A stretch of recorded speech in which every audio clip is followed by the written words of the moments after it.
Fala aí, galera do sétimo. Vem com a nossa videoaula dessa semana. E hoje nós faremos exercícios do capítulo 6, tá? Como eu tinha falado na última videoaula, vocês deveriam fazer os exercícios discursivos do capítulo 6. Só que aí eu fui ver, não tem exercício discursivo no capítulo, só tem os de marcar, só tem esses de objetivos do final do capítulo, né? Então, eu vou fazer essa videoaula corrigindo esses exercícios mesmo, tá? Quem não tiver feito, dá pausa e ouvir essa aula depois, para dar tempo de fazer. E no Zoom a gente vai continuar fazendo aquele esquema das revisões. Só que agora elas valerão ponto. E elas serão um pouquinho diferentes, tá bom? Mas aí a gente no Zoom conversa melhor. Então vamos lá. Pessoal, seguinte. Formação dos Estados Nacionais Modernos. Número 1. No processo de formação da França e da Inglaterra podem ser identificados os seguintes aspectos, né? Fortalecimento do poder da nobreza? Não. Como eu falei para vocês, a nobreza estava muito enfraquecida, isso na Europa inteira, né? Por causa das cruzadas, por causa da crise da Idade Média, né? E tudo mais. Então a letra A está errada. Letra B. Ampliação da dependência do rei em relação aos senhores feudais da igreja? Também está errado. Seria o contrário, né? Seria os senhores feudais buscando a ajuda do rei, e não o contrário. C. Desagregação do feudalismo e centralização política. Desagregação do feudalismo significa dizer que o feudalismo está entrando em crise na Europa. E o feudalismo, o fim do feudalismo faz parte da crise da Baixa Idade Média, né? Então a primeira está certa. E centralização política porque o poder passou a ser concentrado, passou a ser centralizado nas mãos do rei, tanto na França quanto na Inglaterra, com o absolutismo, né? Então a letra C está correta, tá bom? Vamos botar aqui em vermelho bonitinho. Pum. Número 2. O soberano não é proprietário de seus súditos. Deve respeitar sua liberdade e seus bens em conformidade com a lei divina e com a lei natural. Deve governar de acordo com os costumes, verdadeira e constituição consuetudinária. O príncipe apresenta-se como árbitro supremo entre as ordens e os corpos. Deve impor sua vontade aos mais poderosos de seus súditos. Consegue-o na medida em que estes necessitam dessa arbitragem. Ou seja, aí está falando do príncipe, né, do rei, né, e que o rei ele teria poder total sobre todos os seus súditos. Ele seria o mais poderoso da sociedade. Tá? Ele não é dono dos súditos, ou seja, os súditos não são seus escravos, né? Mas ele tem que governar para o bem do reino, nem que ele para isso deva agir com mais autoridade, né? Então, esta é uma das caracterizações possíveis. Como a gente está falando dos estados nacionais modernos, nós estamos falando dos estados absolutistas, né? Em que o rei ele é todo poderoso, ele controla a economia, a política e por aí vai. Então, número 2, letra E. Tá bom? Vamos lá, número 3. A famosa frase atribuída a Luís XIV, o Estado sou eu define. O Luís XIV ele foi um rei da França, tá? E quando ele diz o Estado sou eu, ou seja, o governo sou eu tenho poder, isso é uma característica de qual sistema político que a gente está falando, né? Só pode ser o absolutismo, né? Vamos ver as outras alternativas. Iluminismo, não falamos disso ainda, isso vai ser no século XVIII e XIX, então vai demorar um pouquinho a gente falar disso. Liberalismo, mesma coisa, uma doutrina econômica e política baseada na liberdade das pessoas. E ela é criada junto do iluminismo depois desse momento que a gente está estudando agora. Patriotismo do rei. Igualdade democrática, também não. Tá? Nenhuma dessas duas faz sentido quando ele diz que o Estado é ele, né? Ele é o dono de tudo. E patriotismo do rei, então, besteira. 4. A formação do Estado espanhol, constituído da aliança entre a monarquia, a nobreza fundiária, ou seja, a nobreza dono de terras, e a Igreja Católica, implicou uma estrutura fundiária patrimonial com uma sociedade hierárquica e nobiliárquica, ou seja, uma estrutura de terras, né, concentrada nas mãos de poucas pessoas, e os donos de terra estavam acima da sociedade, quem não tinha terra estava abaixo. Tá? Número 4. Sobre esse tema, é correto afirmar que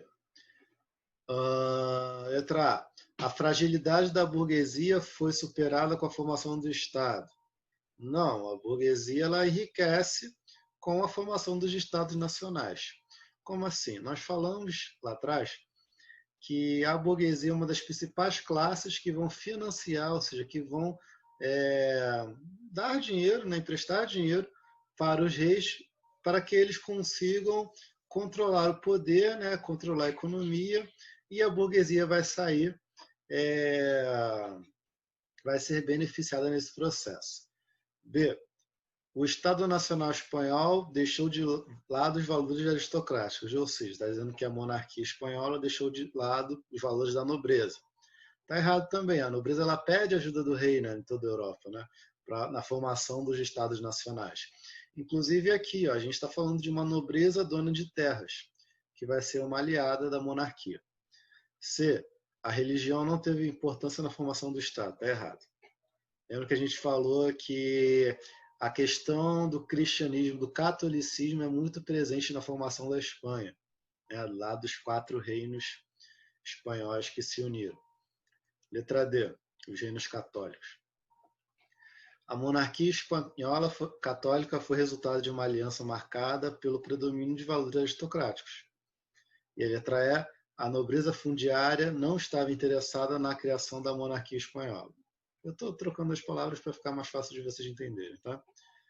A letra E está errada porque a nobreza estava, sim, interessada na formação dessa monarquia, tanto que vai se aliar à monarquia. Então, a resposta certa é a letra D, tá? Foi resultado de uma aliança marcada pelos valores aristocráticos. Que valores aristocráticos seriam esses? Que valores da nobreza? Essa é uma questão um pouquinho difícil para a gente, né? Que não é algo que vocês vão pensar muito no 7º ano. Não é voltado para vocês essa discussão agora. Mas, esses valores, um desses temos a questão do casamento. Por que o casamento é feito entre a nobreza? Para que você una reinos diferentes. Unindo esses reinos, você acaba centralizando o poder em torno de uma família. Então, como que essa monarquia foi resultado de uma aliança desses valores, né? Predominada por esses valores? Porque eram 4 reinos que vão compor a Espanha. E como esses reinos se unem? Através do casamento entre seus membros, né? Eu não lembro agora o nome dos reis, mas é um rei casa uma rainha lá, junta 2 reinos, e os outros 2 reinos são absorvidos com o tempo. Confere lá na videoaula da explicação do capítulo que vai estar lá eu dizendo, que agora me falhou a memória. Número 5. Para alguns pensadores da época que procuraram fundamentar o absolutismo, né? Ou seja, o que seria o absolutismo, né? Qual seria a base do absolutismo? Por que o rei deveria governar com poder total? Letra A. A função do Estado é agir de acordo com a vontade da maioria. Não. Isso não era discutido por esses pensadores naquela época. B. A história se explica pelo valor da raça de um povo. Também menos. Isso não tem relação com o absolutismo. C. A fidelidade ao poder absoluto reside na separação dos 3 poderes. Seria justamente o contrário. O poder absoluto ele existe unindo os 3 poderes. Não há divisão de poder. Não existe uma pessoa para o executivo, uma para o legislativo e outra para o judiciário. Esses 3 poderes são concentrados na mão do rei. D. O rei reina por vontade de Deus, sendo assim considerado seu representante na terra. É exatamente isso. Porque o rei manda, porque Deus quis. Basicamente é essa a justificativa que eles estão dando. O rei é um enviado de Deus, então ele tem que governar a sociedade. 6. Entre as instituições políticas do Estado moderno, aquela que mais o caracteriza é ou seja, uma característica do absolutismo, né? Do Estado moderno, que é um Estado absolutista. Eu acabei de falar uma parte da resposta. Letra A, absolutismo monárquico, tá certo. expressos na Suma Teológica de Tomás de Aquino. Não, não é o Tomás de Aquino que vai definir o absolutismo, e sim aqueles outros pensadores que a gente vai falar deles de novo daqui a pouco. B. Mercantilismo, ok, para justificar o enriquecimento da Igreja Católica. Não traduzir os interesses do monarca absolutista. Não. A Igreja até enriqueceu com o absolutismo, né? Porque ela está expandindo a fé católica. Isso a gente vai falar na expansão marítima, no próximo capítulo, e na colonização, melhor. Mas o mercantilismo é uma prática econômica das monarquias absolutistas para enriquecer elas mesmas, inclusive o próprio rei, inclusive o próprio monarca. Então a B está errada. C. Absolutismo monárquico que intervinha na vida econômica. Perfeito. O rei, ele tem poder total, ele é o rei absolutista e por isso ele pode intervir na economia, porque ele é o rei. Tá? Liberalismo não, e a outra, não intervenção no Estado, né? Quase liberal. Tá errado. O liberalismo econômico é quando o Estado não intervém na economia, tá? Ou seja, o rei ele não criaria impostos, ele não... Ai, meu Deus. Ele não interferiria na economia burguesa, por aí vai, no mercado, né? Tem um carro da salada de fruta passando aqui, gente. Ai, meu Deus.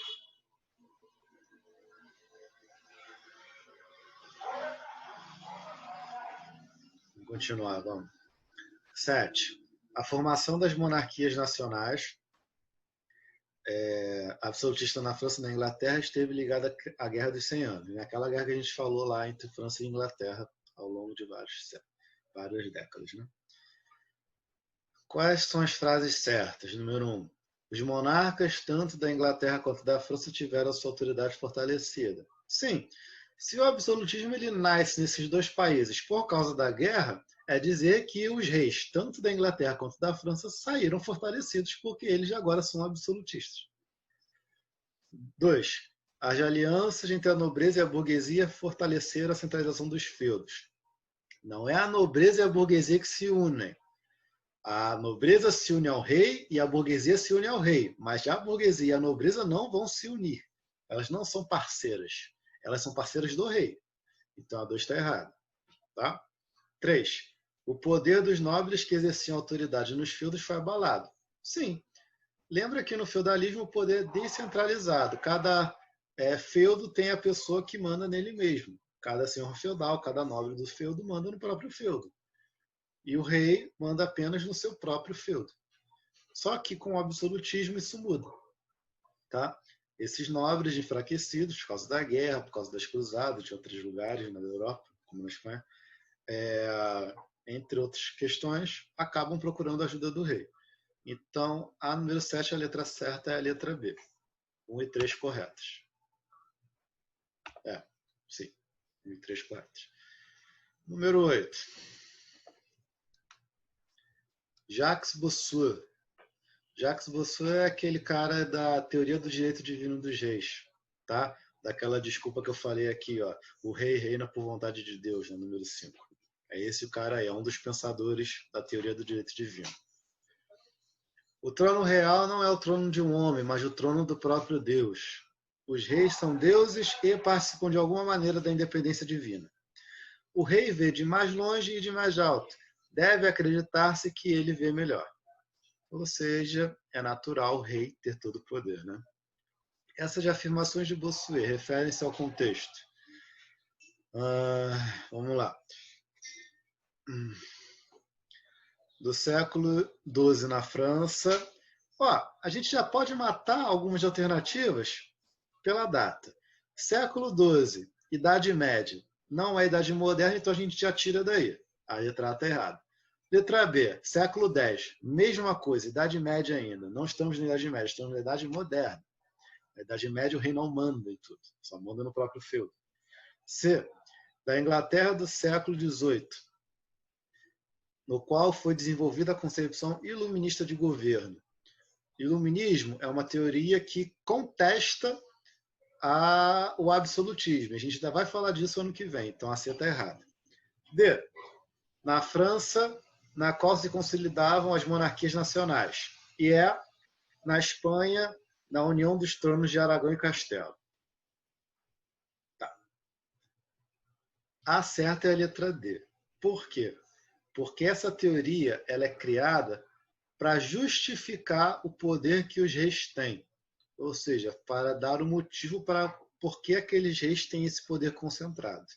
E não o contrário. Não é a partir da teoria que nós teremos reis dizendo que tem o poder total. E sim porque temos reis que dizem que tem o poder total que existe essa teoria. Tá? Então não é a união desses tronos que vai desenvolver essa ideia. Tá? Como diz aqui no letra A. Então a resposta certa é a letra D. Número 9. Por volta do século XVI, a formação das monarquias nacionais europeias.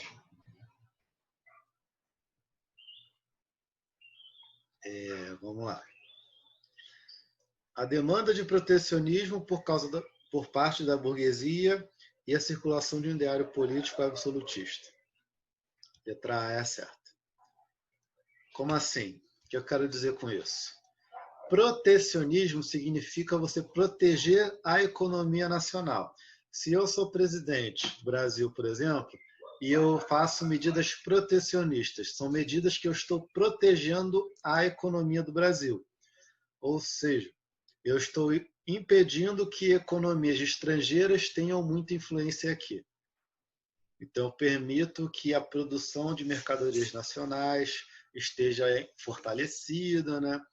Esteja de pé de igualdade para competir com outros produtos do mundo.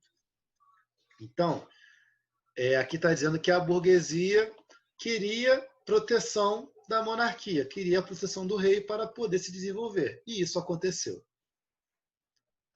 no século XVI, né, com a formação das monarquias nacionais.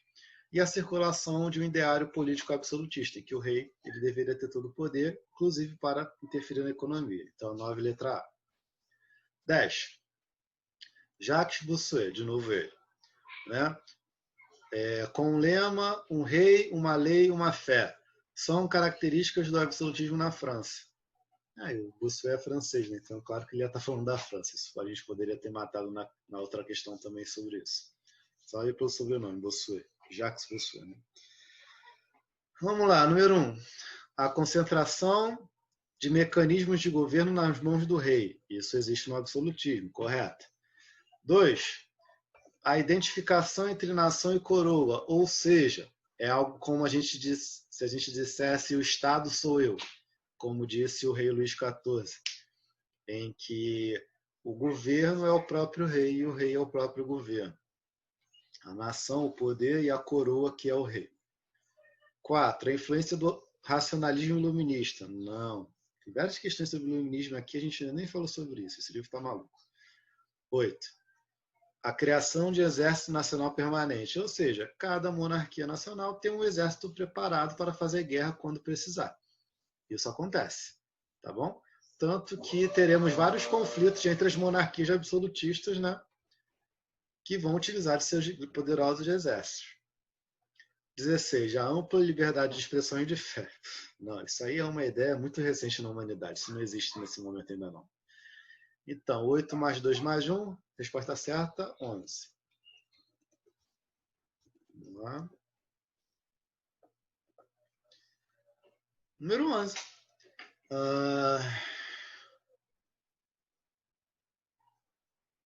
De novo sobre o Luís XIV. Tem um textozinho do Luís XIV no livro de vocês, naquele quadrinho verde que fica mais para o final do capítulo. Dá uma olhada lá.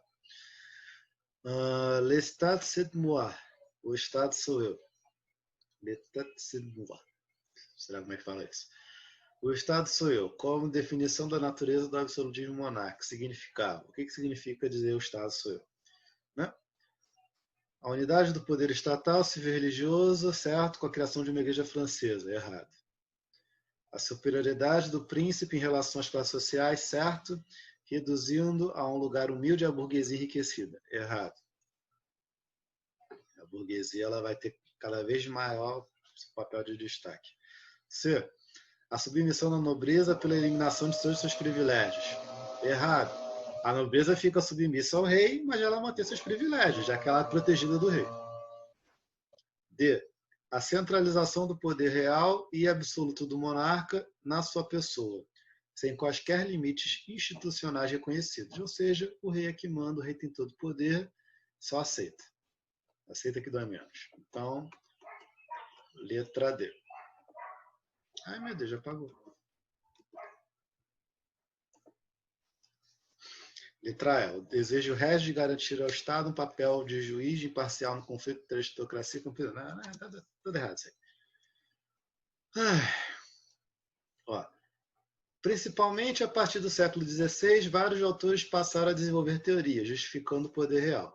São os legistas, que através de doutrinas leigas ou religiosas, tentam legalizar o absolutismo. Um deles é Maquiavel. Afirma que a obrigação suprema do governante é manter o poder e a segurança do país que governa. Para isso, deve usar de todo... Pessoal, a internet caiu aqui, aí zoou a videoaula, então eu vou gravar de novo, vou gravar novamente esse pedacinho da questão 12 e da questão 13 para a gente poder encerrar e ficar tudo certinho, tá? Então, na 12 a gente está falando do Maquiavel. E ele é aquele cara lá que dizia a seguinte frase, né? Os fins justificam os meios, né? E a questão é muito simples. Qual é o nome da obra de Maquiavel em que ele vai definir o que o príncipe deve fazer? Já dei até a resposta. O que o rei deve fazer, o que a monarquia deve fazer, por que os fins justificam os meios e por aí vai. E aí o nome da obra é O Príncipe, tá? Sobre o Príncipe, gente, eu achei a versão em quadrinhos do Príncipe. E é bem legal assim, só que é uma leitura ainda um pouco pesada. Então não recomendo para todo mundo. Mas quem tiver interesse vai estar lá na nossa pasta, O Príncipe de Maquiavel em versão quadrinhos, em HQ. Esse estilo de desenho de história de super-herói, naquele estilo americano mesmo.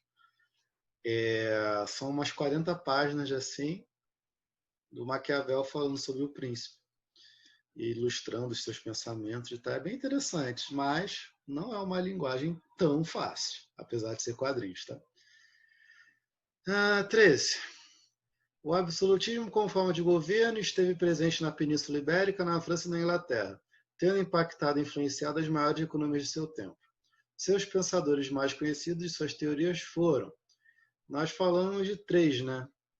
Falamos de 4, né? Aqui o quarto aí, o livro não traz nada de diferente para dele para a gente, então eu passei por cima. Foram Maquiavel, Thomas Hobbes, Jacques Bossuet, esses 3 nós falamos, e o Jean Bodin, ou Bodin, não sei como é que fala, que ele está junto do Bossuet e fala sobre a teoria do direito divino dos reis também, tá? Mas como o livro não disse nada de diferente do Bossuet, do Bodin que seja interessante, então eu passei por cima dele. Mas é isso aí.